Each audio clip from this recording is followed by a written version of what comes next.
नमस्कार, मी भारती जाधव.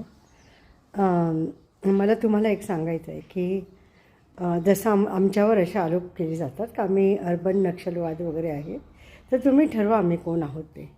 कारण की अंजनेरी पर्वत जिथे जटायूचं अधिवास आहे आणि जटायू ते का ज्याने सीताहरण होत असताना स्वतःच्या प्राणाची बाजी लावली, असे ते जटायू आणि त्याचा अधिवास आहे अंजनेरी पर्वतावर. तर अंजनेरी पर्वतावर रोपवे व्हावा असा काही लोकांचा डाव होता का त्यामुळे तिथे पर्यटन वाढेल, म्हणजे पैशाचाच विषय असतो सगळं अर्थकारण. पर्यटन वाढेल, खूप लोक येतील, जसं आता येतच नाही आहेत. तर त्यामुळे त्यांनी ते सगळं काढायचा, रोपवे करायचा, म्हणजे ते अर्थातच ते सगळं संकटात आलं असतं. तर जटायूला वाचवण्यासाठी आम्ही आंदोलन केलं. आणि आत्ता रामाची जी तपोभूमी आहे, रामाची जी भूमी म्हणून जी प्रसिद्ध आहे सगळीकडे, नाशिकचे तपोवन, त्याला वाचण्यासाठी आम्ही आंदोलन करतो आहोत. त्याच्यासाठी आम्ही जीव काढतो आहोत.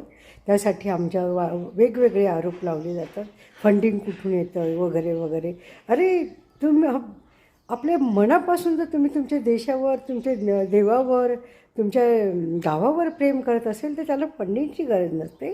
फंडिंगची गरज असते निवडणुका लढण्यासाठी. आम्हाला काय गरज आहे त्यासाठी? त्यामुळे मला असं वाटतं की आम्ही अंजनेरी वाचवलं जटायूसाठी, तर आम्ही तपोवन पण वाचवू रामासाठी. धन्यवाद.